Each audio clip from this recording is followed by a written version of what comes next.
Estamos de volta com mais um encontro do nosso curso de Linux e hoje no 10º encontro a gente vai falar e executar exemplos de Shell Script.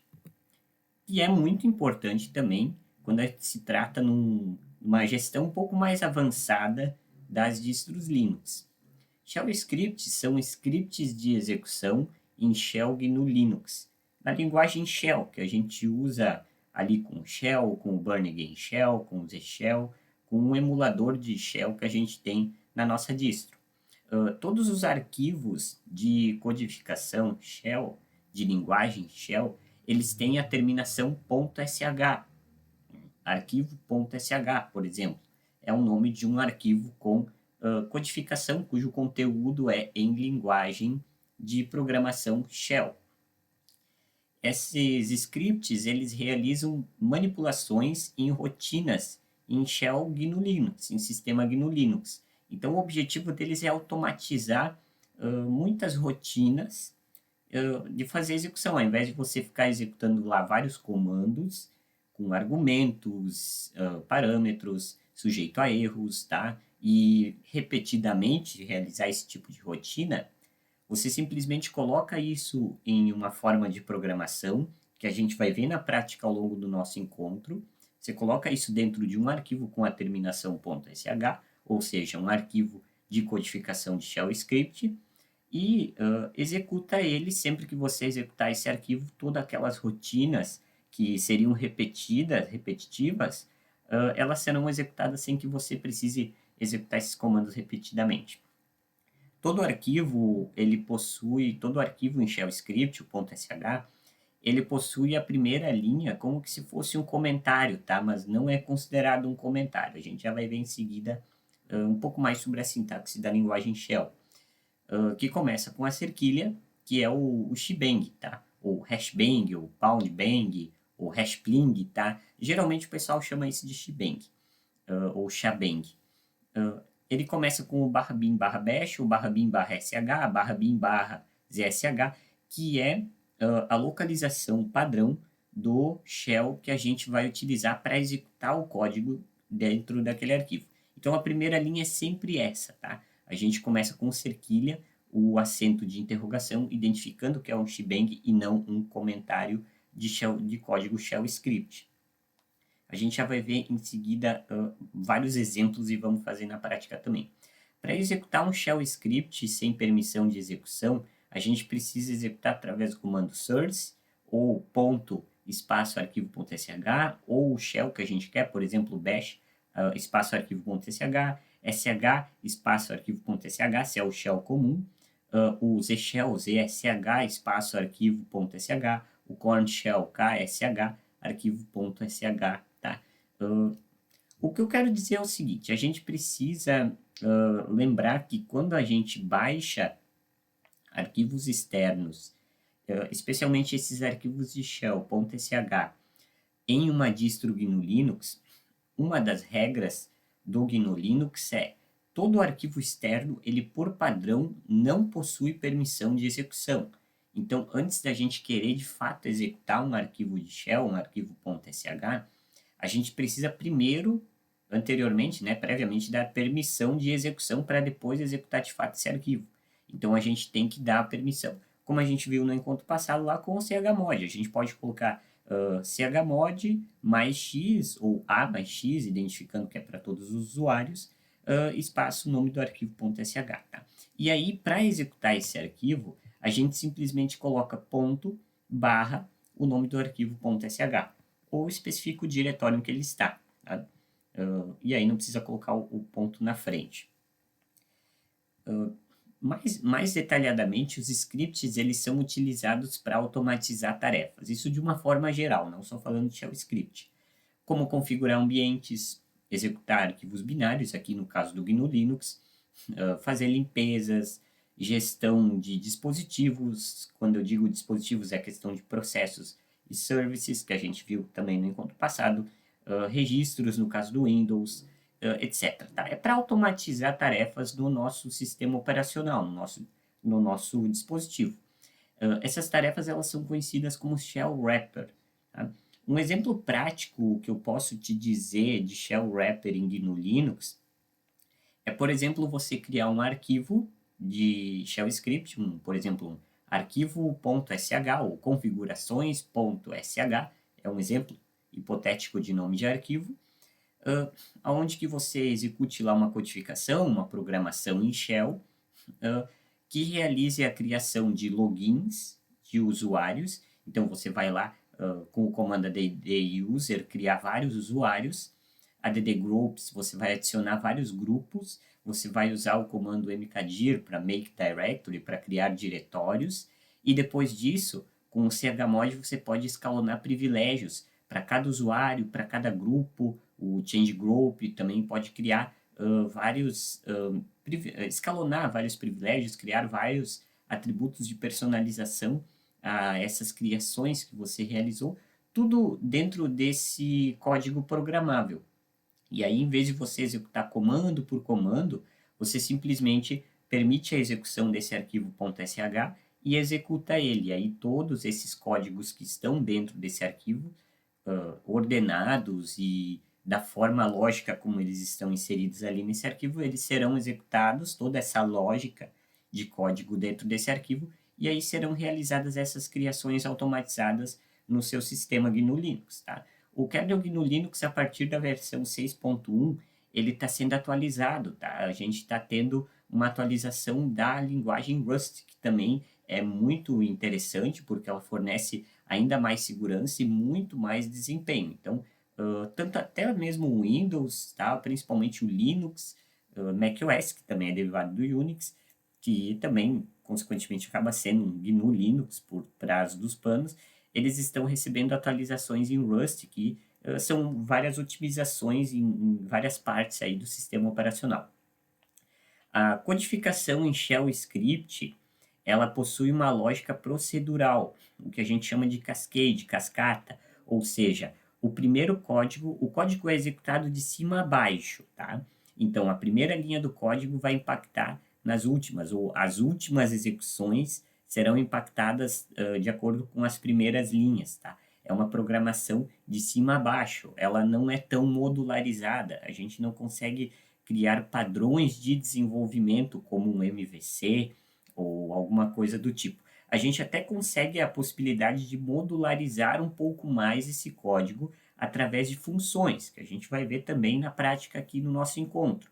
Mas a ideia é que tanto o Rust quanto a linguagem Shell nativa, os arquivos de Shell Script, eles são scripts que serão executados diretamente com o sistema operacional, em consequência, diretamente com o hardware. Então, não demandam padrões de projeto de codificação, como um MVC ou alguma coisa do tipo, tá? Uma orientação a objetos, tá? É linguagem procedural. Você escreve o código de cima a baixo. É como ler um livro, você vai lendo de cima a baixo. E o que está acontecendo abaixo é em consequência do que foi lido acima, tá? A gente não tem essa modularização tão frequente presente nas linguagens de shell, a não ser pelas funções, que daí você pode puxar uma função de algum local e você também pode fazer alguns imports de arquivos, mas isso não é tão comum, tá? Nesses tipos de situações. Com relação aos operadores que a gente pode utilizar no código, existem vários, eu trouxe uma lista deles. A lista completa deles, de todos esses operadores, está lá no meu site, ubsocial.github.io. Se você estiver me assistindo pelo YouTube, provavelmente esse link estará na descrição. Você pode pegar toda essa lista completa. E eu tentei trazer um exemplo de cada um, dizendo que o sinal de igual ele vai igualar dois termos, o de diferente, que é um sinal de interrogação e igual, o vazio ao menos e. Então, se você colocar o menos e seguido do valor, você vai dizer é uma condição para dizer que esse valor está vazio, o menos n, que é de not null, no caso, seria não vazio, a adição para somar, a subtração, a divisão é a barra, multiplicação asterisco, o módulo é a porcentagem. O que é o módulo? Tá? O módulo é o resto da divisão inteira. Por exemplo, 2 dividido por 6, o resto lá da divisão ele vai ser zero. 2 dividido por 5, provavelmente eu vou ter que colocar 2 vezes 5, 10, vai sobrar 2. Então, o módulo de 12 por 5 será 2, é o resto da divisão inteira entre o divisor e o dividendo. A gente tem um incremento, que é o mais mais, tá? Incremento é sempre incrementar 1. Então, é o número mais 1. Mais significa mais 1. Por exemplo, 1 mais vai ser 2. 2 mais vai ser 3. É sempre incrementando 1. E o decremento é o contrário, sempre diminui 1. 2 menos menos será 1. 1 menos menos será 0. 0 menos menos será menos 1. Atribuição com adição. 5 mais igual a 1 é a mesma coisa que eu dissesse 5 é igual a ele mesmo mais 1, tá? É ele mesmo mais o valor final.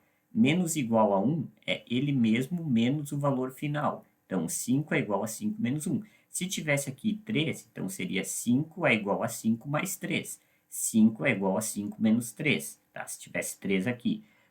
A gente tem atribuição com multiplicação, divisão, com módulo, tá? A gente consegue fazer essa aplicação. E a gente tem a exponenciação, onde que a gente tem base, seguido do asterisco, asterisco, expoente. Então, base 2 no expoente 2 seria 2 ao quadrado, que é 4.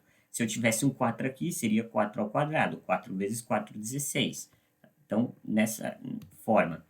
A gente tem, então, deslocamento à esquerda de operadores lógicos. Aqui a gente vai fazer determinadas comparações lógicas para a gente verificar se é verdadeiro ou falso as sentenças, tá? De comparação. A gente tem deslocamento à esquerda para indicar a esquerda, deslocamento igual à esquerda, direita igual à direita. O acento de interrogação é o mesmo que o operador not, quer dizer diferente. Então, se eu disser diferente de 1, eu não estou querendo dizer que vai ser 1, tá? Ou melhor dizendo, estou querendo afirmar que não será 1, tá? Por exemplo, not true quer dizer que é falso. Não verdadeiro não vai ser verdadeiro, vai ser falso. Não falso é o contrário de falso, que é verdadeiro. Então, é sempre o contrário, tá? O ou lógico, que é determinado pelo hífen ou de OR, tá? O operador OR, ou pipe, ou simplesmente um pipe, ou o sinal de diferente, quando utilizado em comparação, o operador OR, que é o ou lógico, a gente compara duas sentenças. Quando se uma delas for verdadeira, o resultado final será verdadeiro, tá? Apenas uma delas precisa ser verdadeira para o resultado final ser verdadeiro, tá bom? A gente também tem o XOR, que é o ou exclusivo, que é indicado ali pelo operador, o acento circunflexo ou circunflexo igual para fazer aquela comparação. A gente tem a negação de bit, que é o til na frente do valor, e a gente tem o operador AND, tá? Que é o A de AND, o hífen A, ou o que é muito utilizado é os dois E's comerciais, tá? Ou um E comercial, ou nas comparações o E comercial com o sinal de igual. Geralmente é os dois E's comerciais, tá? Eu particularmente só vejo nesse formato, eu acho que é mais indicado. E o OR geralmente é o pipe, é os dois pipes seguidos. No OR, tá? No operador OU, pelo menos uma das alternativas tem que ser verdadeira para o resultado ser verdadeiro. No AND, todas as sentenças comparativas precisam ser verdadeiras para o resultado final ser verdadeiro.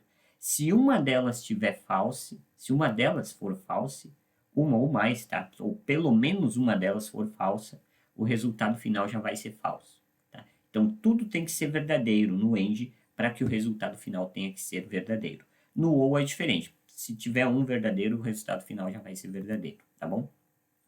Da mesma forma que no AND, se tudo tiver falso, vai ser falso. E no OR, se tudo for falso, também vai ser falso. Operadores relacionais. Aqui a gente vai estar comparando aritmeticamente os valores, as sentenças, tá? Que sejam até strings. A gente tem o igual, que é o equal, o menos e que. Esses operadores eles são muito utilizados. O not equal, que diz que um número não é igual a outro, uma sentença não é igual a outra, para comparar, ou seja, diferente de. O menos GT é o greater than, é maior que. Então, por exemplo, se eu disser que y menos GT 10, eu estou querendo dizer que y é maior do que 10, tá? O greater than or equal, que é o menos GE, eu estou querendo dizer maior ou igual a.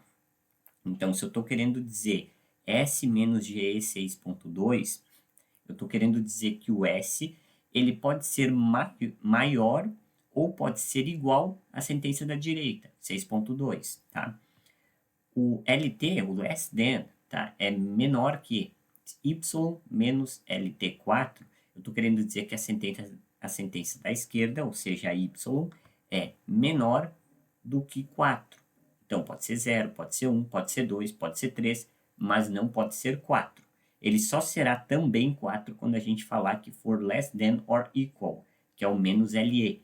Que, por exemplo, o Y sendo menos LE4, eu vou dizer que o Y, a sentença da esquerda, ela é menor ou pode ser também igual à sentença da direita, no caso 4. Tá? Ali eu utilizei o exemplo com o K, menos LE 0.4, estou querendo dizer que o K pode ser menor do que 0.4 ou pode ser também a sentença da direita, que é 0.4 nesse caso.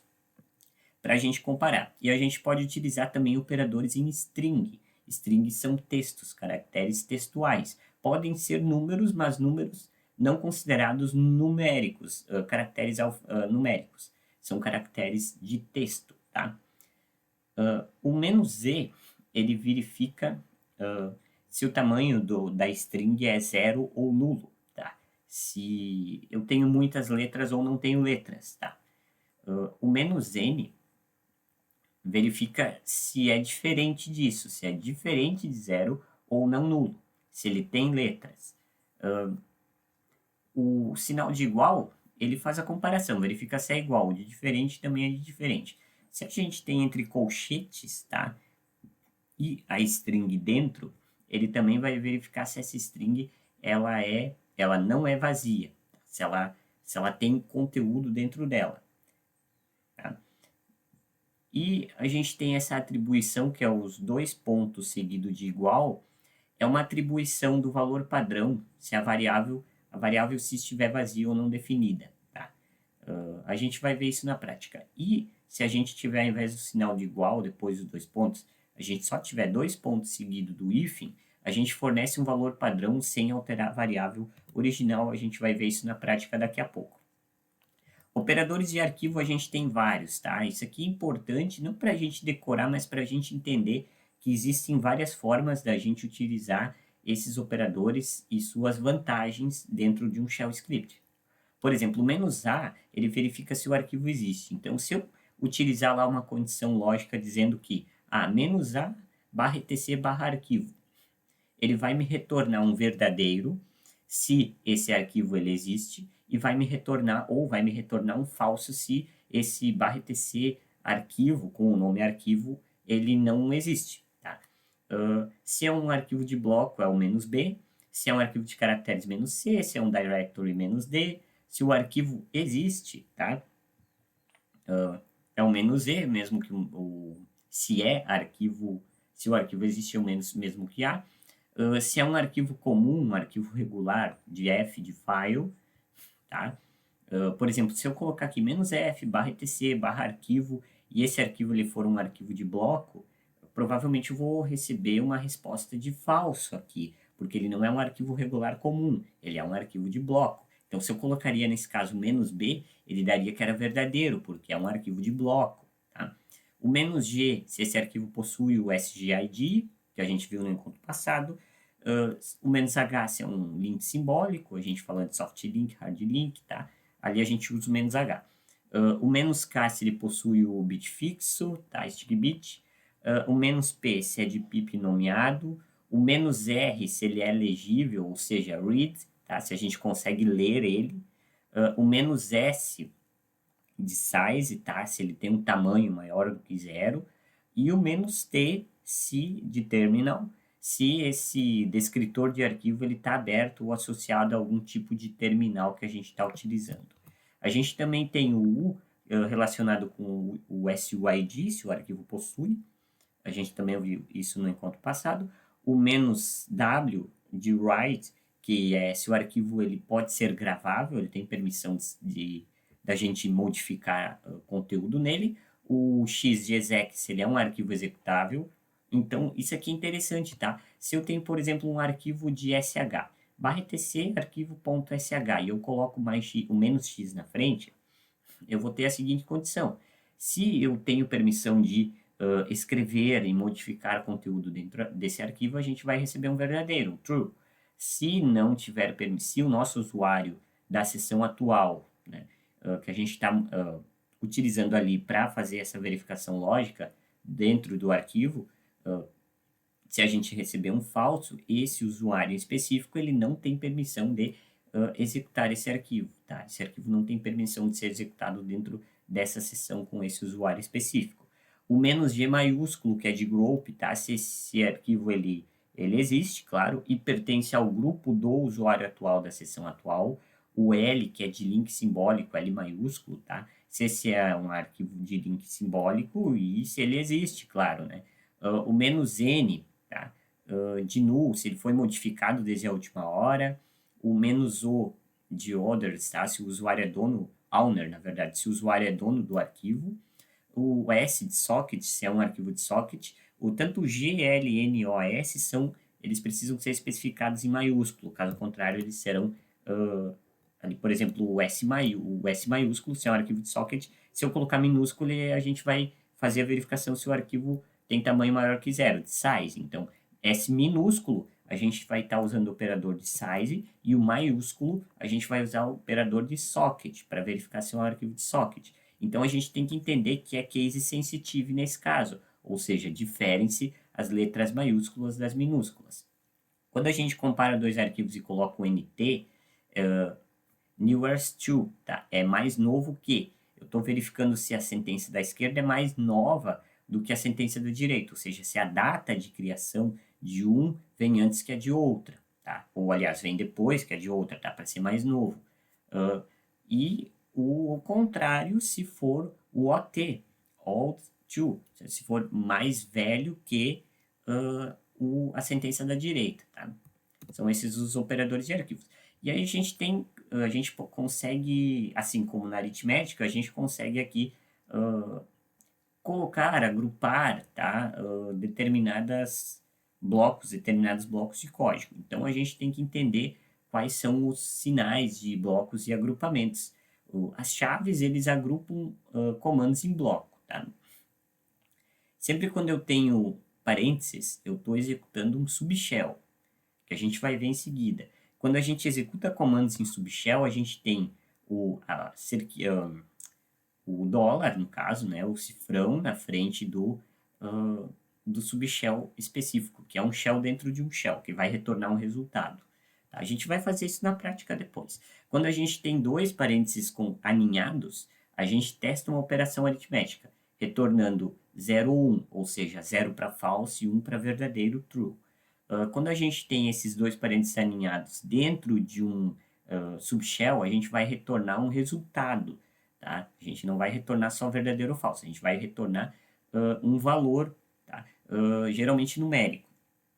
Blocos de colchetes, a gente faz um teste, tá? É o alias do comando teste. A gente vai retornar 0 ou 1, ou seja, 0 false, se for falsa aquela comparação, aquele bloco de código, ou 1 para true, verdadeiro, se aquela comparação for verdadeira, se aquele código ali for verdadeiro de fato. Tá? A gente vai também fazer o teste. E quando a gente tem dois colchetes alinhados, a gente também vai testar essa expressão de comparação retornando falso ou verdadeiro, mas pode ser usado com outros blocos de código e operadores que vão fazer essa lógica, tá? Essa relação ali, como o operador AND, que é o EE, ou o OR, tá? São esses dois. E argumentos, a gente também pode especificar argumentos juntamente de um arquivo shell, tá? Então, por exemplo, a gente coloca lá na linha de comando, executar o /arquivo.sh espaço e especificar argumentos, tá? A gente pode especificar nenhum ou vários argumentos, eles são opcionais. Mas aí vai depender da regra de negócios do que a gente está desenvolvendo esse arquivo de shell. Quando a gente coloca o cifrão 0, a gente está querendo dizer que é o nome do arquivo que for executado, ou seja, o primeiro termo do comando, que vai ser o arquivo em si que vai ser executado. Do 1 adiante, depois do cifrão, a gente vai estar dizendo que são os próximos termos, ou seja, os argumentos. O 0 é o nome do arquivo, 1 adiante são os argumentos. Então, cifrão 2 quer dizer que é o segundo argumento citado. Cifrão 10, que é o 10º argumento citado. Eu posso colocar arquivo.sh, espaço argumento 1, espaço argumento 2, espaço argumento 3 até o 10 e referenciar esse 10º argumento citado como cifrão 10. Cifrão cerquilha, o hashtag, tá, o jogo da velha, é o número de argumentos passados. Quantos argumentos são passados através do comando que foi executado, o comando de execução do arquivo shell, arquivo.sh. O cifrão asterisco, asterisco significa tudo. Então, eu estou dizendo que são todos os argumentos de um comando só, através de uma referenciação só. Cifrão arroba são todos os argumentos passados depois do script. O asterisco ponto de interrogação é o último comando executado. E os dois cifrões é o PID do processo que está sendo executado, tá? Quando a gente está executando esse arquivo. E o cifrão acento de interrogação é o PID do processo que está sendo executado em background, caso tiver um processo em background executado ao longo da execução desse arquivo SH. A gente também tem alguns códigos padrão, tá? De status de saída, o exit status code. São padrões, tá? Por isso que eu coloquei eles aqui numa lista. A gente não precisa decorar eles, mas a gente utiliza esses códigos para dar feedback aos comandos que a gente coloca dentro do nosso conteúdo, da nossa programação em Shell. Então, é uma lista de códigos para feedbacks de status de saída. O comando man sysexits, ele vai exibir a man page, que é o manual. A gente vai ver no próximo encontro um pouco mais sobre man pages, sobre esses códigos, tá? Com a lista desses códigos. A gente pode classificar essa lista, tá? Os códigos de status comuns, que são códigos comuns. Por exemplo, se eu disser exit 0, eu estou querendo dizer que é o código 0. Eu estou querendo dar o feedback de que houve algo de sucesso, que ocorreu com sucesso. Por exemplo, um binário executado sem erros, tá? Todos os códigos diferentes de 0, eles são referenciados por números. Todos os diferentes de 0 representam erro, tá? Só o 0 que representa uma mensagem de sucesso, uma mensagem de que deu certo, tá? Os outros deu errado. E aí a gente tem categorias de erros, tá? Os erros gerais, que são os códigos 1 e 2, 1 é erro geral, quando é um erro, tá? A gente não especifica detalhes sobre isso. A gente coloca 1. Então, geralmente, se a gente vai entrar numa condição de código, de bloco de código, e, enfim, o usuário apertou um determinado botão, a gente pode botar exit 1, que daí ele vai retornar no standard output, né, que é a saída padrão, ou standard error, no caso, que está referenciado ao standard output, que é o erro padrão na saída padrão, que é a nossa tela. A gente pode representar o exit 1, ou seja, o código 1. O usuário vai aparecer ali, ó, código 1, o que aconteceu? Então, a gente sabe que o código 1 implicitamente está dizendo que é um erro geral, genérico, não especificado. O erro 2, tá, o código 2, ele especifica que é um erro de shell building, ou seja, o comando foi executado de forma incorreta. Tá? É um comando inválido, que o shell não reconhece, que o shell não consegue construir, por isso que a gente diz buildings. Aí dos comandos do número 3 até o 124 são erros específicos em jobs, em processos, tá? Jobs, que são inúmeros processos atuando como um só. Então a gente pode pegar aí uma lista na internet com as especificidades desses erros. Se a gente tem um exit 3 ou até um exit 124, a gente vai saber que ocorreu algum erro em jobs, tá? Se a gente tiver o exit 125, é quando excede a quantidade de memória que a gente tem em dispositivo. Tá? Então, para não ter problemas aí na memória de travar o sistema, a gente simplesmente coloca aí o erro exit 125. Ele vai aparecer lá, 125. Estou querendo dizer o que é o seguinte: a gente excedeu a quantidade de armazenamento físico de memória do nosso dispositivo físico, tá? Ou virtual, enfim, que foi definida ao nosso dispositivo host. O 126 é um binário encontrado, mas que ele não pode ser executado. Talvez por questões de privilégio, talvez por questões de erro no binário em si, tá? E se a gente não encontrar esse binário, provavelmente lá no user bin, tá? Barra user barra bin ou sbin, a gente pode colocar ali o código 127, exit 127 para dizer, ó, esse binário não foi encontrado nesses diretórios de binários. A gente tem, tá, esses são os erros de binários comuns. Para binários mais específicos, a gente tem do 128 até basicamente o 130, tá? O 128 é um argumento inválido ao binário, tá? São binários específicos. Então, específico ao binário exit, tá? O comando exit. Quando eu coloco exit e coloco um argumento inválido, a gente tem o erro 128. Para signals, que são as operações em processos, a gente tem do 128 ao 130. Então, 128 mais, ali eu coloquei n sendo um número, tá? 128 mais 1, 128 mais 2, 128 mais 3. Eu estou querendo dizer que é o seguinte, é um binário terminado por um sinal, e aí o número que vem depois do mais é o número do signal que foi executado. Por exemplo, 128 mais 15. Aliás, isso. Posso dizer, então, foi um binário terminado pelo signal de sigterm, que é o signal 15, tá? Signal 9, tá? Que é o sigkill, e assim por diante. A gente tem o 129 até o 122, são quando a gente tem jobs terminados por signals, ou seja, processos que são terminados por sinais. E aí, cada um desses códigos vai dizer especificidades sobre essas situações.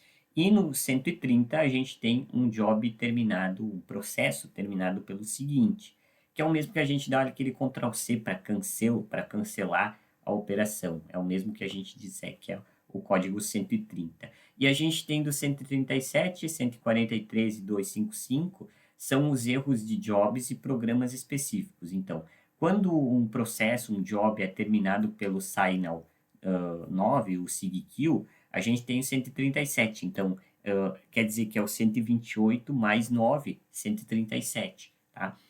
Quando a gente tem o sigterm, é 143, tá? Por causa do sigterm. E quando a gente tem o 255, a gente está querendo dizer que é um código de status, tá? De saída, que é fora do intervalo. Tá? Que é de 0 a 255, excedeu esse intervalo, então a gente coloca ali o 255 para dizer isso.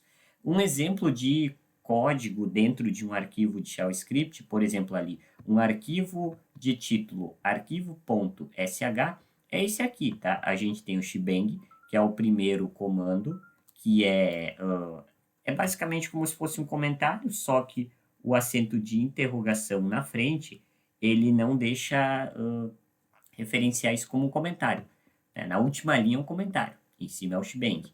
A primeira linha ela é sempre obrigatória para especificar qual é o shell que a gente está utilizando para executar esse arquivo. Então, a gente executou dentro desse arquivo echo o nome, tá? A gente vai mostrar no standard output, ou seja, a tela, a frase, seu nome de usuário é, dois pontos, e embaixo a gente executa o comando whoami. Então, se a gente for executar esse comando, vamos fazer aqui, na prática. Eu vou dar uma olhada aqui, vamos criar um arquivo chamado arquivo, exatamente como está no slide, tá? .sh. Então, a gente tem que começar pelo shebang. Então, /bin, /bash. Tá? Você pode colocar aqui sh, zsh, o que você tiver.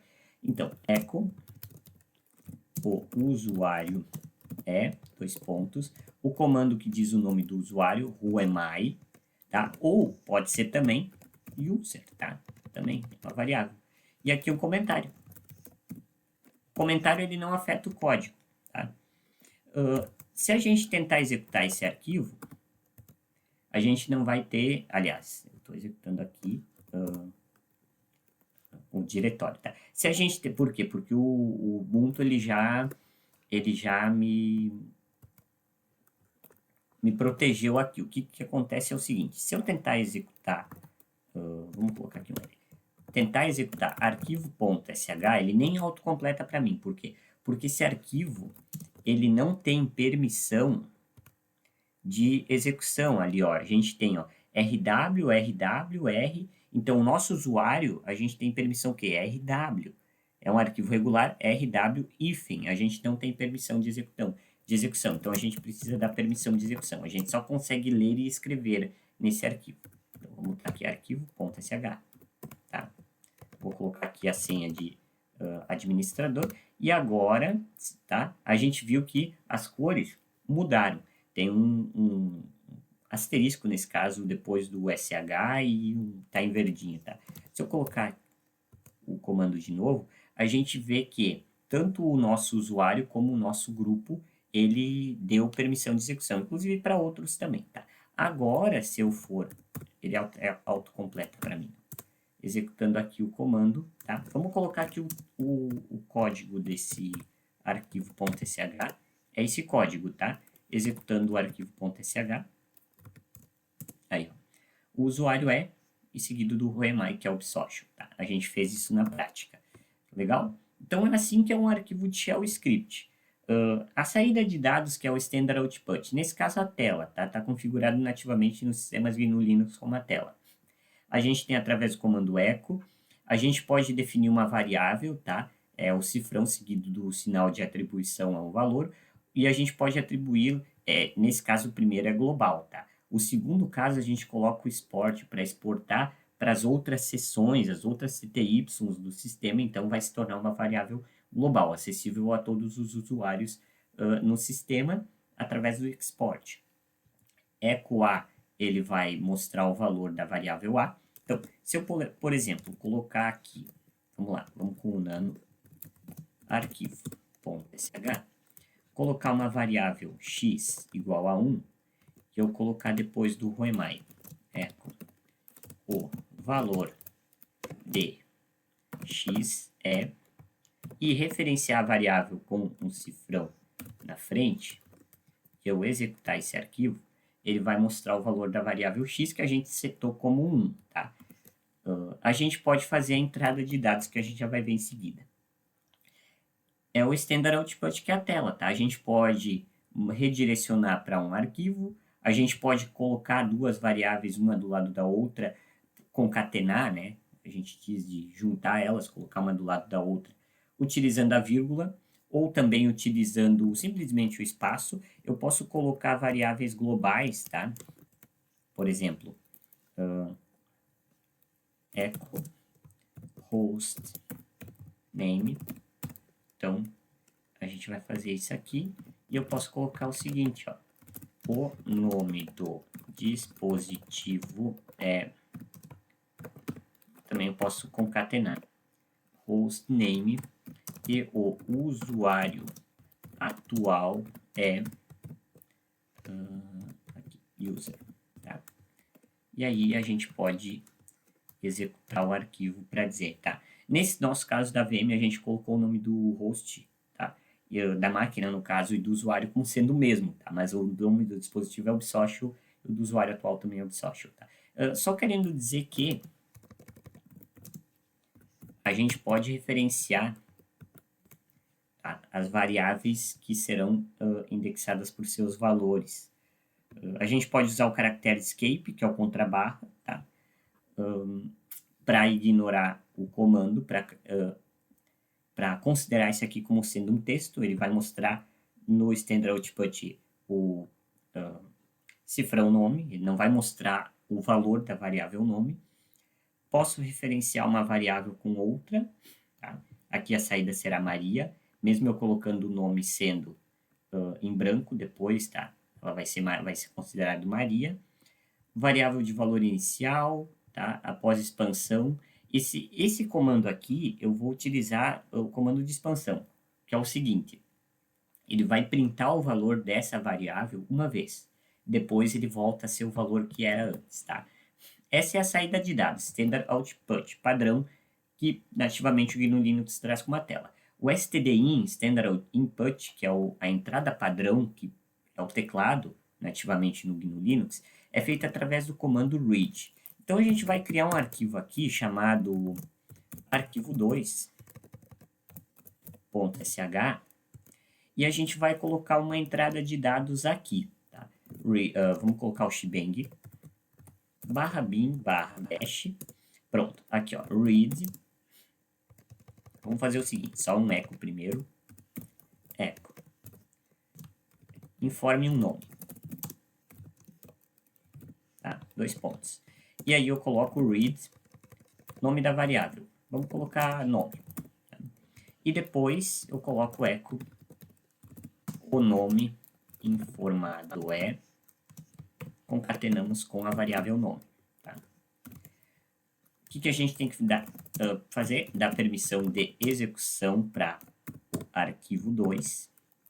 E aí a gente pode executar o arquivo 2. Tá? Informe um nome, social. Então, o nome informado é o valor da variável nome que foi informado através da entrada de dados via teclado, ubsocial. Tá? Essa é a entrada de dados em Shell Script, através do comando read. A gente também pode colocar o "-p" para colocar uma P de frase, tá? Phrase, e aí referenciar a variável no final. Então, não preciso colocar o echo e daí depois a variável em si. Tá? Eu posso fazer isso diretamente com a flag "-p". A gente tem vários tipos de dados, tá, no Shell Script. O primeiro deles é o mais popular, que é o texto, é string, tá? É considerado uma string, que é um texto comum, referenciado através do comando echo. Tá? Mesmo a gente tendo números aqui entre as aspas duplas, a gente vai considerar isso aqui como um texto. Então, se a gente tiver entre aspas duplas 2 mais 2, a gente não vai considerar números inteiros 2 mais 2 igual a 4. A gente simplesmente vai considerar o texto 2 mais 2. A gente também tem os números inteiros, que são inteiros, tá? Não tem percentual.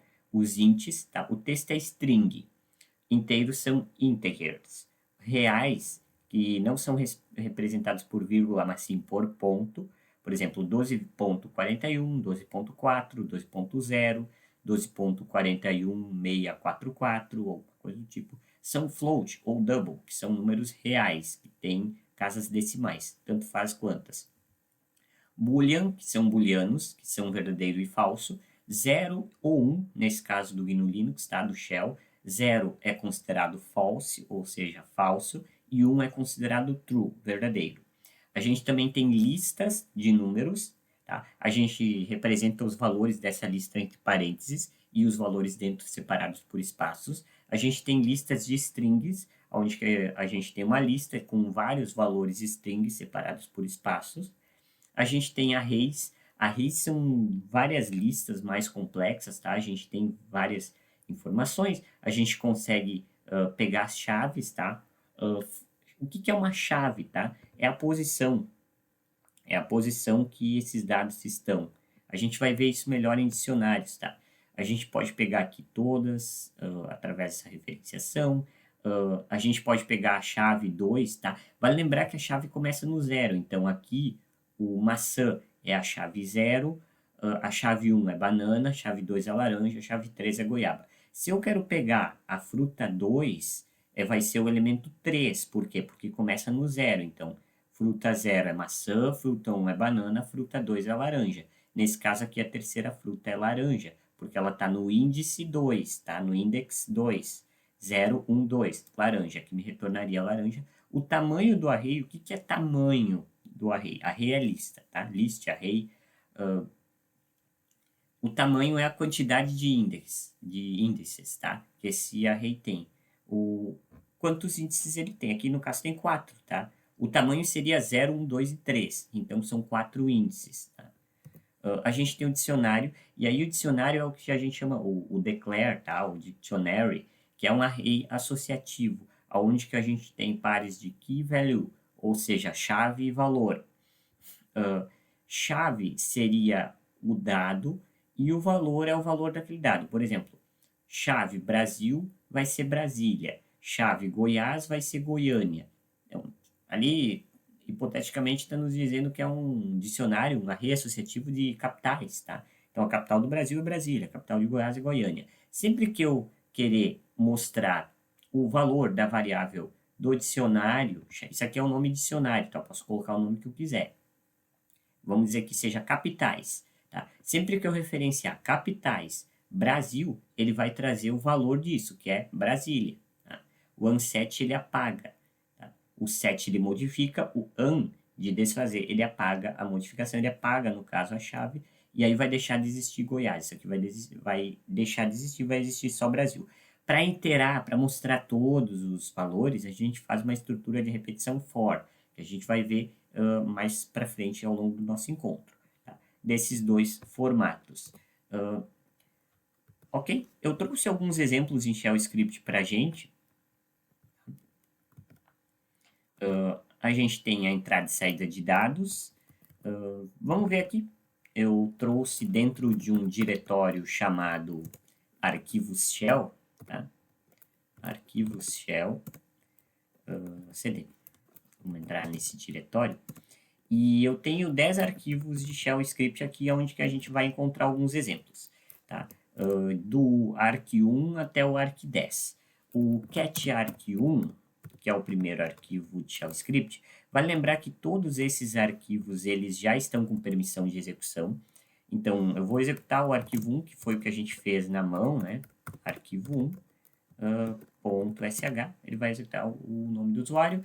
Se eu colocar aqui o arquivo 2, através do comando cat, a gente vai ver o comando, tá, foi o read, né? Então, que a gente coloca ali, arquivo 2, ele vai pedir o nome do usuário, fulana, e ali o nome é fulano. Tá? E a gente tem o arquivo 3, tá?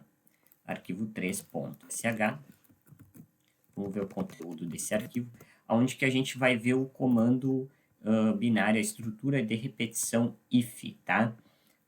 Que a gente faz a condição e a gente usa operadores em abundância, tá? A condição é o if, elif e else, que é se acontecer alguma coisa, ou se acontecer alguma coisa, ou se não acontece outra coisa, tá? É basicamente dessa forma. No caso, a gente vai trabalhar com estruturas lógicas. Se a primeira condição for verdadeira, ele executa o que está dentro do bloco do código alinhado entre then, tá? E o elif, no caso, que seria o echo 3. Se a segunda condição for verdadeira, se a primeira for falsa e a segunda for verdadeira, ele executa a segunda. Se nenhuma das condições, eu posso ter quantos elifs eu quiser, tá? Eu coloquei só um aqui para simplificar o exemplo. Se nenhuma dessas condições, nem do if, nem de todos os elifs não satisfazer, ou seja, for falsa, ele vai executar o que está no final lá, que é o else, que é o resto, tá? Que ele vai executar. Um exemplo ali. O E é de exist, tá? Então, se o arquivo etc group existe, se ele existe de fato na distro, ele vai executar esse bloco de código e não vai executar o resto. Então, ele vai executar aí o comando echo, o arquivo existe. Se esse arquivo ele não existir, ou seja, se essa condição primeira for falsa, ele vai executar o restante, que é o else. O arquivo não existe, tá? Tenho mais algumas exemplos aqui. Aqui a gente está dizendo um número 14. Então, se o número é maior do que o 14, aliás, maior do que 10, se a variável numérica é maior do que 14, ou o número for menor do que 20, então ele diz aqui, né, echo, o número é maior que 10, menor que 20. Se não, esse número vai estar fora do intervalo. A gente pode utilizar ali concatenado com operações, tá? Eu estou identificando ali, ó, se ele estiver entre 0 e 9, ele é um número, tá? Se ele não tiver os caracteres de 0 a 9, ou seja, for um A, um B, um C, a variável num vai ser uma string, vai ser do tipo de caracteres, tá? Aqui a gente tem um exemplo um pouquinho maior, tá? Primeira condição, segunda condição, terceira condição. A gente precisa se atentar ao then e ao fi. O if, a abertura do código é if, e o fechamento é sempre o contrário. If de trás para frente. Fi, case, exac, tá? É sempre o termo de trás para frente é o fechamento do bloco de código. Tradicionalmente, a gente tem abertura de chaves e fechamento de chaves em outras linguagens de programação. Ou como no Python, por exemplo, a gente tem a indentação como sendo a própria abertura e fechamento. Tá? Aqui vale a indentação, mas ela não é tão importante. O que a gente precisa se atentar é para não esquecer o then e para não esquecer o fechamento do código.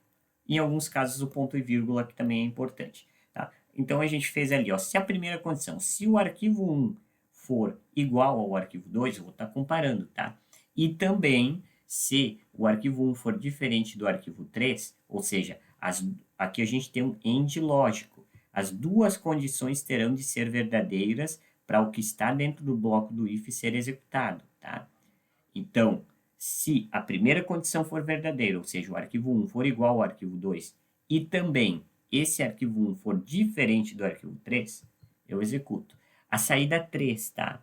Eu vou identificar qual que é a saída 3? O status code 3, ou seja, erros em jobs, alguma coisa do tipo, tá? Eu estou fazendo o exit 3 ali, eu não sei qual que é a situação que está sendo especificada nessa regra de negócios. Mas é aí que a gente usa os códigos de status code, de exit status code, tá? A gente usa os códigos para retornar, a gente dá uma resposta e um código. Tá? Não é necessário informar o código obrigatoriamente, mas são boas práticas, tá? Aí eles têm as outras condições, tá? A gente está fazendo algumas colocações. Para a gente entender um pouquinho sobre lógica, o primeiro bloco de código diz o seguinte: se o arquivo 1 for igual ao arquivo 2, então eles são iguais, e também o arquivo 1 será diferente do arquivo 3. Implicitamente, a gente está dizendo que o arquivo 2, se o arquivo 1 é igual ao arquivo 2 e o arquivo 1 é diferente do 3, o 2 também vai ser diferente do 3, porque o 2 é igual a 1, tá? Se esse bloco de código satisfazer, ou seja, se essa condição for verdadeira. No segundo bloco de código, eu estou dizendo o seguinte: se o arquivo 1 é igual ao arquivo 2 e também o arquivo 1 igual ao arquivo 3. Então, implicitamente, eu estou dizendo que o arquivo 2 também é igual ao arquivo 3, porque o 2 é igual ao 1 e o 1 é igual ao 3. Então, o 2 também será igual ao 3. Se essa condição se satisfazer, eu vou executar o segundo bloco de código. Se nenhuma condição satisfazer, eu vou executar o bloco de código else. Tá? Antes da gente partir para o case, a gente tem um exemplo prático aqui, que é, eu anotei aqui o arquivo 3, tá? Ou, aliás, o arquivo 3.sh, que é o seguinte. Vamos dar aqui um cat. Arquivo 3.sh. Esse é o conteúdo do nosso arquivo. Tem um shebang, e aí a gente vai informar uma idade, vai ler esse valor da idade. Se essa idade for maior do que o valor 18, então a gente vai ter a saída maior de idade. Então, é maior que 18 anos. Ou, se essa idade for igual a 18, ela for 18, exatamente 18, a gente vai dizer possui 18 anos.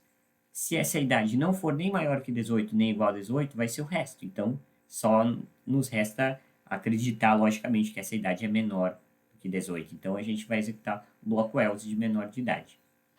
Vamos executar aqui, então. Arquivo 3. A gente já deu permissão de execução para esse arquivo. A gente vai informar uma idade. O primeiro caso, a idade tem que ser maior do que 18. Vamos colocar 20. Ele executou o primeiro bloco de código. Maior de idade. Vamos executar de novo o arquivo informando a idade de 18. Ele vai ter que dizer, ó, possui 18 anos. Exatamente. E se eu executar mais uma vez esse arquivo informando uma idade menor do que 18, ele vai ter que entrar no bloco else. Por quê? Porque a gente informou 2. 2 não é maior do que 18, 2 não é 18, então ele vai ter que entrar no último bloco nesse caso. O eco menor de idade. Menor de idade, tá ali. Tá bem? Essa é a condição if. A gente também tem a condição case. O case é como se fosse uma seleção. A gente tem um valor e vários casos, e aí de acordo com esse caso vai ser a resposta. Por exemplo, aqui, o case 1.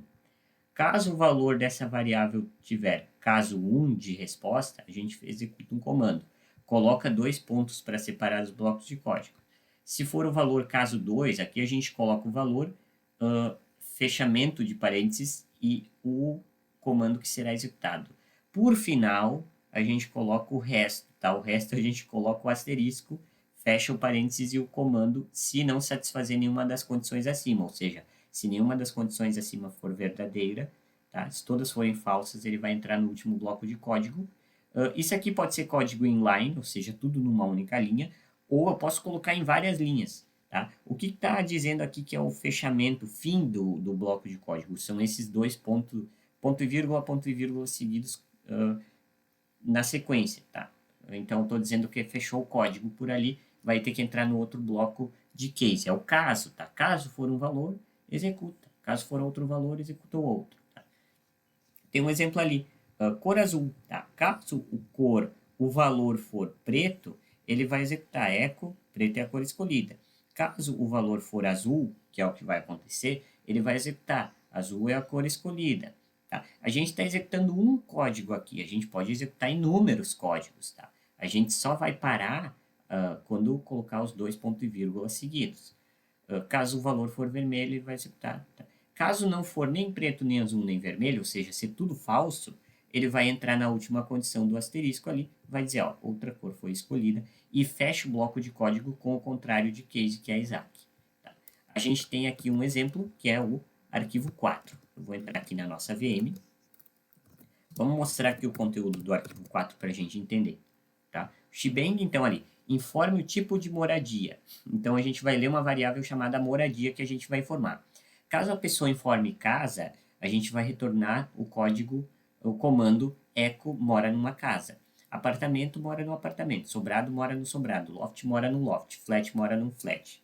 Qual que é a diferença entre loft e flat, tá? Ambos são como se fosse um kitnet, tá? Um lugarzinho pequenininho, que só tem um banheiro pequenininho, não tem, geralmente ausência de cômodos, tá? O loft, ele é o antigo flat, o antigo flat, tá? O loft é o flat do período industrial, quando tinham as indústrias, e você pode até procurar aí no Pinterest ou até mesmo no Google algumas fotos. O loft é um apartamento sem as repartições, tá? É tudo, é um kitnet, tá? Um lugarzinho pequenininho, geralmente numa indústria, tijolo maciço, só tem um banheiro, tá? É um lugar pequeno, remete ao período da época da Revolução Industrial. E o flat é mais moderno, é como se fosse um kitnet, tá? Ele é quase como um loft, só que moderno, tá? Numa estrutura moderna, um design moderno, e também pode apresentar aí repartições, algum quarto, mas é pouca coisa, tá? Se a pessoa não digitar nenhum desses valores, vai entrar ali no eco mora em e a gente vai especificar o que ela colocou. Tá? Vamos executar aqui o arquivo 4. Arquivo 4. Vamos informar, por exemplo, o apartamento. Tem que informar exatamente apartamento. Damos um Enter. Ele executou ali o bloco de código, mora em apartamento. Se eu executar casa, mora numa casa. Se eu executar loft, mora num loft. Se eu disser loft, colocar o termo errado, ele vai entrar na última condição. Por quê? Porque não foi exatamente igual às condições de casos informados. Então, ele vai colocar a última ali, mora em algum lugar. Tá? Por exemplo, se eu coloquei sobrado, se eu colocar num hostel ou num hotel, tá? Ele vai colocar a última condição, mora em, daí o que eu informei, tá? Hostel, no caso. Tá bom? Essa é a estrutura case. A gente também tem a estrutura select, que é bem interessante porque é um case especificado, tá? Onde que o terminal, o shell, ele vai mostrar as opções que a gente pode escolher, tá? Por exemplo, a gente vai ter uma seleção e a gente informa, eu quero a opção 1, a opção 2, a opção 3. É bem interessante. Então, por exemplo, ali eu tenho frutas. Selecione uma fruta, então, select a variável fruta. Eu posso colocar em maiúsculo ou em minúsculo, tanto faz. In. Aí os valores de fruta. Uva, laranja, banana, eu posso colocar quantas eu quiser e outra, tá? E aí eu escolho a fruta e o que tiver dentro do do e do done, eu vou executar. Eu tenho que colocar a estrutura break, que a gente já vai ver em seguida, para encerrar o laço de condição ou repetição, tá? É necessário. Vou mostrar na prática, tá? Aqui a gente tem com linguagens de programação, um exemplo um pouco maior. Geralmente a gente coloca os blocos dessa forma, tá? Do case. Valor 1, e aí todos os códigos um abaixo do outro. Quando eu terminar os blocos de códigos do valor 1, eu coloco ponto e vírgula, ponto e vírgula. Aqui eu tenho só inline, eu tenho só uma linha de código, mas eu posso ter quantas eu quiser, tá? E ali eu coloquei. Geralmente a gente coloca o select dentro do. Aliás, o case dentro do select. São estruturas aninhadas. A gente pode fazer isso e isso é muito comum. Como nesse outro caso aqui também. A gente, inclusive, coloca ali com variáveis, especificando, colocando estrutura de reply e colocando expressões regulares também com aqui os comandos de subshell, de atribuição e variáveis, tá? Inclusive com operações, tá? Numéricas ali, somando com 1. Tá? Então, são essas as situações, e a gente também vai mostrar um exemplo mais incremental depois. O que eu trouxe para nós de select é o arquivo 5. Então, a gente vai dar uma olhada no conteúdo do arquivo 5, que diz o seguinte, é para fruta, tá? Selecione uma fruta, ele vai mostrar as seleções de fruta, quais são os valores. A gente tem uva, banana, laranja e outra.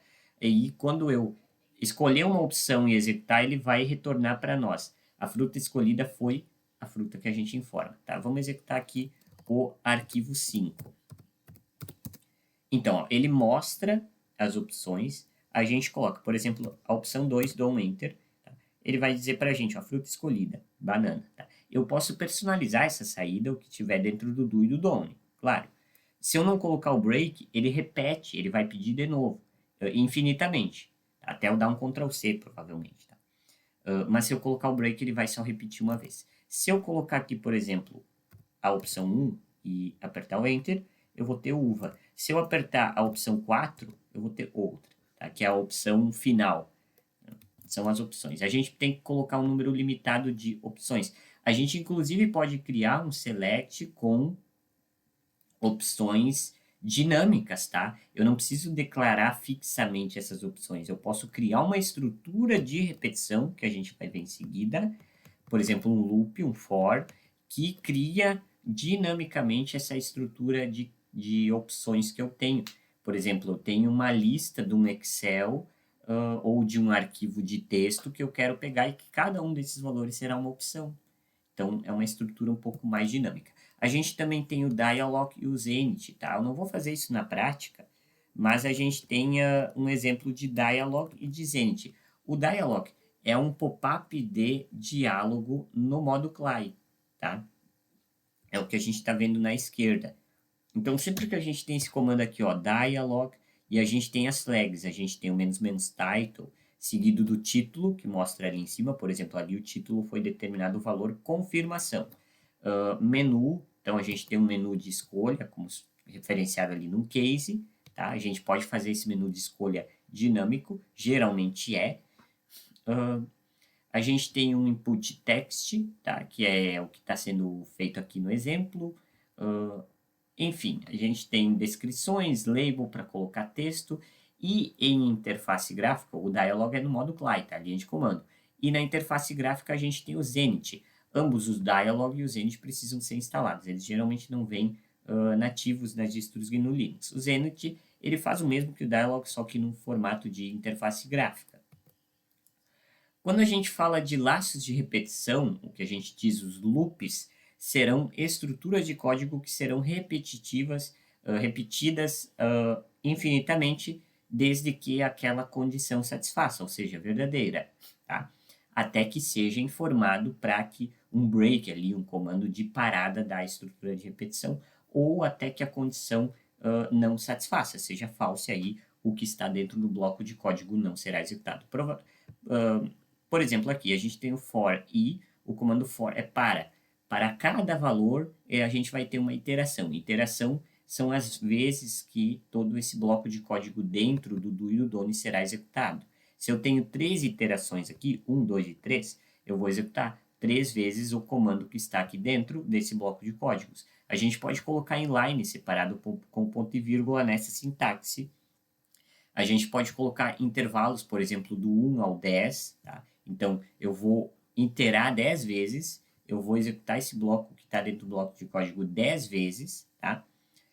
Mostrando o valor do i. Isso aqui é interessante até, ele mostra...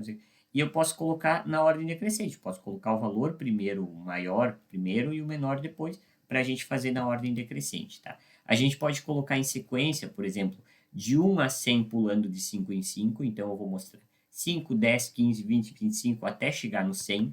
Quando chegar no 100, vai parar a repetição. Por quê? Porque a estrutura não satisfaz mais a condição. Então, é uma condição seguida de repetições, tá? Tecnicamente falando. A gente pode informar desse formato aqui, que é similar às linguagens de programação, principalmente como Java. A gente está dizendo o seguinte, que a variável j ela inicia no 1, ela é menor do que 20, então ela não pode passar ou ser o valor 20, e ela vai pulando de 2 em 2. Então, 1 mais 2, no caso 3 mais 2, 5 mais 2, 7 e assim por diante, ela vai mostrando o valor. Quando chegar no 20, ou ser maior que 20 o valor de J, essa condição já não vai mais satisfazer, ou seja, ela vai ser falsa. O J ele vai ser maior do que 20 ou vai ser 20. Então, não pode mais ser executado o bloco que está aqui dentro. Então, para cada argumento com o I, tá? Legal. Vamos dar uma olhada num exemplo aqui da estrutura de repetição for, que é o arquivo 6. Tá? Então, cat arquivo 6.sh. Eu fiz uma estrutura de repetição bem simples, tá? A gente tem um índice i, o índice é o valor de cada interação, de cada repetição do bloco de código entre do e dom. Então, o i, ele começa em 0 nativamente, tá? Então, a gente tem, a não ser que a gente estabeleça um intervalo, como nesse caso, a sequência de 1 até 10, pulando de 2 em 2, tá? Se eu executar esse arquivo 6, a gente vai ter ali, então, o valor. O i é 1, 3, 5, 7, 9. Ele não vai chegar no 10, porque a próxima iteração, 9 mais 2, dá 11, tá? Então, a condição da nossa estrutura fora, ela não vai mais satisfazer. Ele vai até o 10. Se o i na próxima iteração for 11, ele não vai poder executar o que está dentro do bloco de código do nosso arquivo. Outra estrutura de repetição que a gente tem de loop é o while. Enquanto que a estrutura do bloco de código de condição for satisfeita, satisfazer, no caso, for verdadeira, ele vai ficar executando infinitamente, um loop infinito, tá? Do que está entre o bloco de código do e do. Então, tudo que tiver aqui dentro vai ser executado até que essa condição do while, enquanto a condição satisfazer, vai executar repetidamente, iterativamente, até que essa condição não satisfazer, ou seja, for false. Por exemplo, aqui, o i é 0, tá? A variável i é 0. Enquanto o i for menor ou igual a 10, ele vai executando. Ele vai executando o quê? Ele vai mostrar o valor do i e vai incrementando um valor ao i. Então, no caso, ele mostraria 0, 1, 2, 3, 4, 5, 6, 7, 8, 9, 10. Na próxima iteração, o i será 11. Então, não vai satisfazer esse bloco de código, portanto, não entrará dentro do bloco de código while, ele vai sair. Se a gente não quer que tenha um loop infinito sem uma satisfação de condições, a gente tem que colocar o break junto, tá? Para ele executar só uma vez e o break ele cai fora da repetição, tá? Ele encerra o loop de repetição. A gente tem os exemplos, a gente pode aninhar estruturas como um case, um select, fazer um read, tá? São estruturas bem interessantes. O while, ele primeiro faz a verificação para depois executar. Então, a gente verifica. Se a condição em cima for verdadeira, ele vai executar o que está dentro do bloco de código. Vai fazer o loop, vai voltar lá para a condição. Se ela de novo for verdadeira, vai executar. Até que a condição ser falsa, aí ele não vai executar, ele vai cair fora do bloco de código. Aqui a gente tem um exemplo do while, que é o arquivo 7.sh. Vou entrar aqui nos arquivos. Vamos mostrar aqui o código do arquivo 7.sh. Eu fiz o seguinte, a gente vai informar um número, tá? E esse número, a gente vai dizer o seguinte, a gente vai mostrar o valor dele. Se esse valor for igual a 0, ele vai mostrar que é o valor 0, tá? Então, vamos executar aqui, arquivo 7.sh, vou informar o número 9, ele vai mostrar o número 9. E ele vai estar sempre repetindo o código até que eu entre na estrutura break, tá? Que é o 0. Quando eu digitar 0, é que aqui deu um erro porque eu não informei valores, tá? Vamos lá, mas ele está repetindo o código, está repetindo o loop. Informei 0, ele informou que está dentro do bloco do código do if e executou o break, ou seja, ele saiu do laço de repetição while do nosso arquivo e encerrou o arquivo porque não tinha mais código depois do while. Como é linguagem procedural, a gente encerrou o código por ali do DOM, tá? Então, a gente vai executando até que a condição não satisfaça, seja falsa, ou até que a gente tenha uma estrutura break para parar esse laço de repetição. Uma estrutura de repetição similar ao while é o until. A diferença é que o while, como a gente disse, ele primeiro verifica, depois executa. O until, ele primeiro executa, depois verifica. Então, uma diferença, tá? Se a gente fosse colocar números de 0 a 10, o while e o until ele sempre vai executar uma vez mais do que o while. Por quê? Porque o until primeiro vai executar para depois verificar. Então, quando o número for 11 no while, ele nem executa, tá? Então, o número passou de 10, é 11. No while, ele já não executa, ele já cai fora do bloco. No until, o número será 11, ele primeiro vai executar para depois verificar e dizer, poxa, o número é maior do que 10, ele vai sair fora. Então, ele faz uma verificação extra, além do while, na prática, tá? É a estrutura until. Deixa eu ver se eu tenho um exemplo do until para nós. Tem o arquivo 8. Tá? Eu vou pegar aqui o valor do arquivo 8. E a gente tem o seguinte, a gente tem uma variável c, que é um contador, tá? E uma variável que a gente informa que é o limite. E ele vai somando e mostrando c até chegar no limite. Vamos executar o arquivo 8. Vamos informar a 10, tá? De 0 a 10, ele vai executar o 10 inclusive, tá? Mesmo eu dizendo que o limite ele não pode ser igual a 10, tá? Por quê? Porque ele primeiro executa e depois ele verifica. Poxa, agora o C ele é 10. Eu não posso mais executar. Então, ele executa uma vez mais. Se a gente tivesse o while no lugar do until, a gente executaria de 0 a 9. O until ele vai executar uma vez mais porque ele só vai verificar depois de executar. Então ele faz essa verificação extra, tá? Ali a gente fez o somatório com o subshell, tá? Ele é em 2 parênteses porque a gente tem a soma, a gente tem uma operação aritmética com um retorno de numérico, tá? Se a gente tivesse um retorno de texto, um só conjunto de parênteses estaria satisfazendo. Como eu disse, a gente tem duas estruturas, o break e o continue. O break, a gente viu o exemplo, tá? Ele cai fora do loop de repetição ou de condição, do loop em si, tá? Da estrutura do código. O continue, ele é um break, digamos assim, parcial, tá? Ele vai encerrar o fluxo do restante do código, mas ele vai partir para a próxima.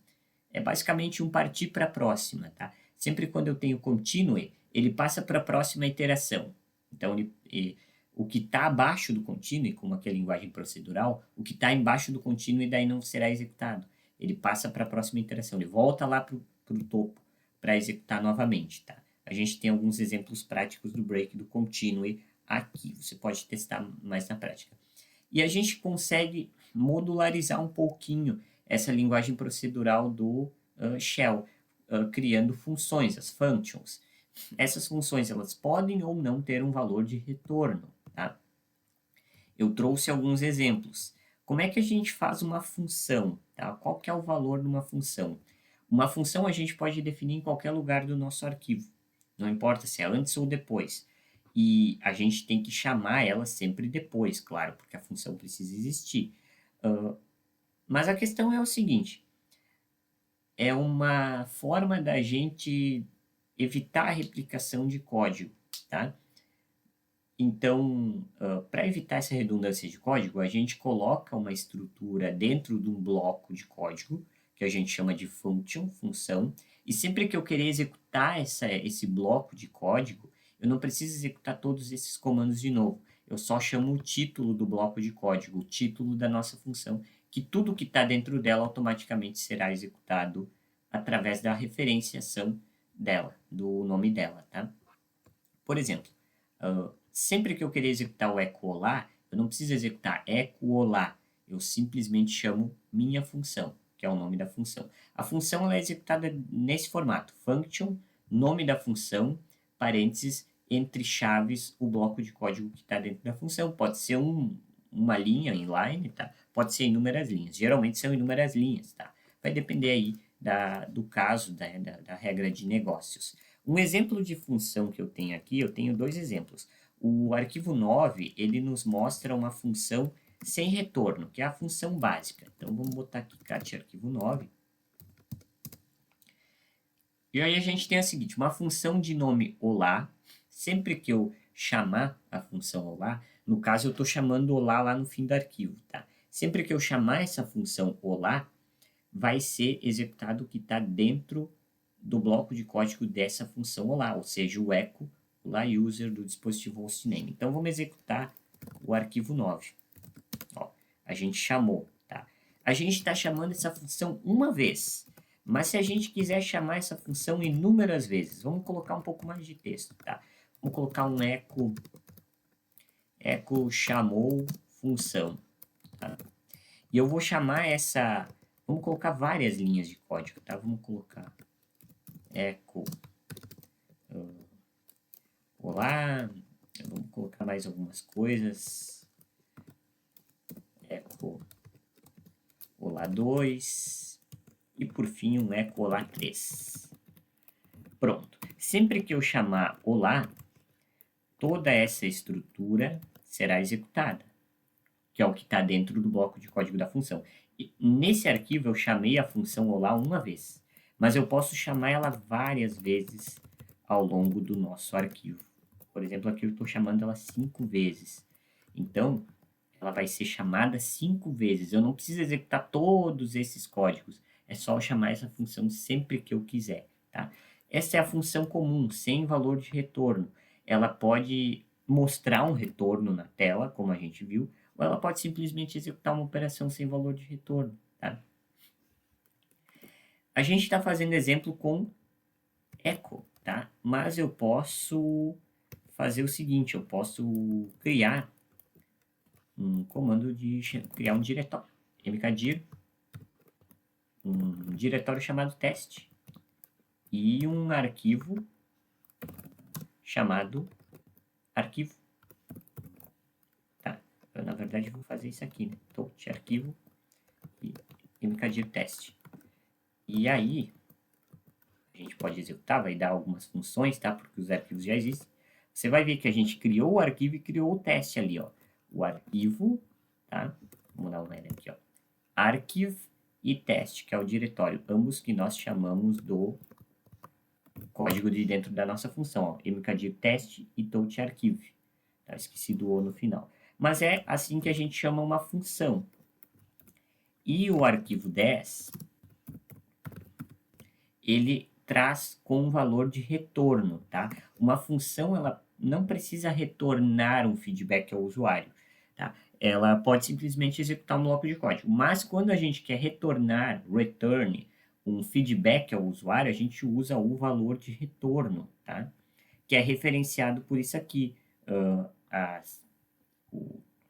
o cifrão seguido do interrogação, tá? Eu tenho um exemplo aqui da função de valor de retorno, tem alguns exemplos aqui de funções, tá?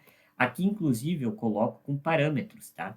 A função seguido de parâmetros. Aí eu estou chamando vários parâmetros, tá? A DDUser é o nome da função. E aí eu tenho vários parâmetros que eu vou colocando aqui dentro do código e vou preenchendo. Essa função não tem valor de retorno. Eu estou colocando um echo aqui, mas eu poderia colocar simplesmente o comando add-user, aqui eu estou colocando, né, add-user, add-group, enfim, essas situações. E nesse segundo aqui eu estou sim colocando um valor de retorno. Aí ela vai retornar um feedback ao usuário, a VG, que é a média, né, nesse caso, eu acho que é a VG que essa função faz, que é a average, que é a média dos valores. Ok? Vamos colocar aqui então o exemplo da função de valor de retorno, que é o arquivo 10. O que a gente vai fazer?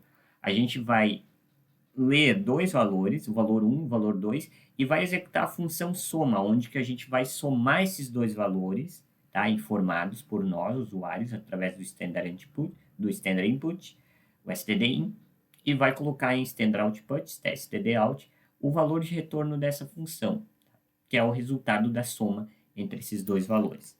Vamos executar aqui o arquivo 10. aqui, ponto barra arquivo 10, tá? Executando, valor 1 é 4, valor 2 é 4. Então, valor da função ali, ó, 4 mais 4 é 8, tá? Eu posso colocar outros valores, 2 mais 9, 11, tá? E eu posso modificar o arquivo 10 para a gente trazer sempre essa situação, ó, soma, soma, eu posso somar duas vezes.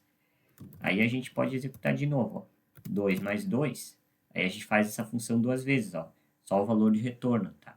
Eu posso chamar essa função inúmeras vezes. Posso chamar ela aqui, posso chamar ela aqui, de novo, tá? O valor de retorno dela.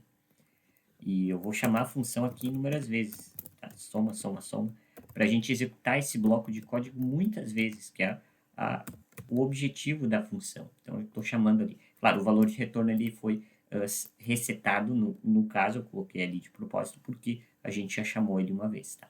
E a função, ela é chamada 4 vezes, ela executa ali 4 vezes o bloco de código dentro dela. A gente também pode fazer imports, tá? A gente consegue, além de modularizar através de funções, a gente consegue chamar conteúdo de arquivos SHs externos ao que a gente está mexendo, através do comando source ou um ponto nome desse arquivo, tá? Por exemplo, aqui seria externo.sh, é um arquivo de shell, e o arquivo que a gente está mexendo é arquivo.sh. Quando eu faço o comando source, o nome do arquivo externo.sh, se ele estiver no mesmo diretório com o arquivo, caso contrário, eu tenho que especificar o diretório também. Ele vai automaticamente, através do comando source, chamar todo o conteúdo do comando sh dentro do externo sh. Dentro do arquivo externo sh, a gente tem uma função. Então, a gente está chamando uma função em um arquivo diferente. Então, para que, de fato, a gente tenha a ciência de que funciona, a gente pode colocar source ou um pontinho, tá? Seguido do nome do arquivo. Então, a gente está chamando uma função de um outro arquivo, porque a gente está referenciando isso através do comando source. Tá? Eu tenho um exemplo aqui, parâmetros, deixa eu ver, a gente tem até o 10, tá? Não é necessário a gente fazer aqui a implementação, mas é basicamente isso, a gente faz os imports através do comando source, geralmente, ou ponto, seguido do nome do arquivo que a gente quer importar, do conteúdo que a gente quer importar para dentro desse arquivo SH. A gente tem o comando shift, que executa uma sequência de parâmetros ordenadamente a partir da origem ou do valor do shift informado.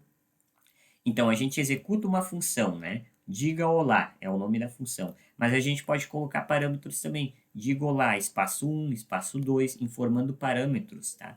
E aí a gente pode colocar os caracteres ali, os operadores de parâmetros, que a gente viu aqui, tá? Os operadores de string, relacionais lógicos, a gente pode concatenar com os parâmetros aqui no caso. Então, a gente está colocando o shift, tá? Se a gente definir o shift 5, ele vai pegar do quinto parâmetro adiante, ele vai fazer essa referência. E o set, ele pode ser usado para editar os valores desses parâmetros, tá? O shift, ele pega os valores. O set, ele seta, ele edita esses valores de parâmetros. A gente também tem os argumentos, que são colocados também, no final a gente pode referenciar. Então, a gente pode linkar isso com os exit status codes, quando o comando ele precisa ter pelo menos um argumento informado depois do comando, ou se tem mais de um argumento, ele pode listar os argumentos. A gente também pode fazer a integração do shell script com Python, tá? Como é que a gente faz? Então, a gente tem um bloco de código, para chamar a gente diz o seguinte, Python 3, o nome do arquivo Python, que tem o .py no fim, e integra com o restante do código. Aqui, por exemplo, a gente colocou no wrap, a gente vai colocar para, eu tenho o comercial no fim, a gente vai colocar um processo para background, que é executar o Python 3, o arquivo script.py. Então, todo o conteúdo Python, de código Python que tiver dentro de script.py, vai ser executado em conjunto com o shell script que a gente tem aqui. Por fim, o shell script ele não tem tratamento de erros, como muitas linguagens, que é o que a gente chama de try, catch, find, ou Try Exception Finally, algo do tipo, tá? Que são formas da gente contornar determinados STD errors, determinadas standard errors, mensagens de erros. Para a gente contornar essa, digamos assim, deficiência da linguagem Shell, tá? A gente tem várias formas, tá? A gente pode fazer via return, então a gente pode usar condições, tá? Nesse caso aqui eu vou mover um arquivo de um lugar para o outro. Então, se o retorno for diferente de zero, ou seja, se eu não tiver retorno, alguma coisa do tipo, eu vou executar aqui e vou dizer, ó, o MV falhou, não consegui mover. E eu vou trazer o código de erro 1, que é aquele erro geral, tá? Eu tenho via de blocos, eu posso colocar o operador ou o OR, ou comercial, tá? Se esse comando falhar, ou seja, a sentença for falsa, eu vou executar o código de erro 1, ou eu vou executar uma chamada, perdão, eu vou executar, por exemplo, um eco dizendo que falhou, tá? Para dar um feedback de erro um pouco mais humanizado para o usuário final. Eu posso colocar através do comando source, colocar o OR através de blocos de código, caso eu queira colocar mais que um bloco de código, é basicamente o que eu estou fazendo aqui, tá? Mas com mais códigos, muito mais códigos, caso eu queira colocar um try, catch, exception, finally, enfim, várias condições para erros, tá? Eu posso colocar também através do comando trap, que eu tenho aqui um exemplo disso aí. Outra forma tá, é através do sigkill. Eu posso matar aquele comando para que o erro não seja mostrado e trazer para o bloco de código OR e mostrar uma mensagem bonitinha. Ó, a operação falhou, ocorreu um erro tal. A gente pode colocar um código de erro de saída, um status code aí, especificar qual é o código de erro mais apropriado para a sua regra de negócios. O Shell Script são arquivos e é uma programação essencial para as distros GNU Linux para a gente automatizar tarefas, para a gente evitar a repetição, a redundância de códigos. E é muito importante que a gente pesquise mais sobre isso. E os sistemas GNU Linux, eles trazem excelentes mecanismos de ajuda nativa, que você não precisa nem de internet, porque muitas vezes você não tem acesso à rede externa, por exemplo, em um servidor, e aí você precisa se virar com aquilo que você tem no sistema GNU Linux internamente, nativamente. E esse sistema GNU Linux, ele traz nativamente inúmeras formas da gente se localizar e inúmeras formas da gente encontrar ajuda. É um dos sistemas mais completos, sem dúvida, nesse quesito. Mais informações você encontra lá no meu site ubsocial.github.io e no nosso próximo encontro a gente vai falar um pouco mais sobre esses mecanismos de localização e ajuda. Até lá!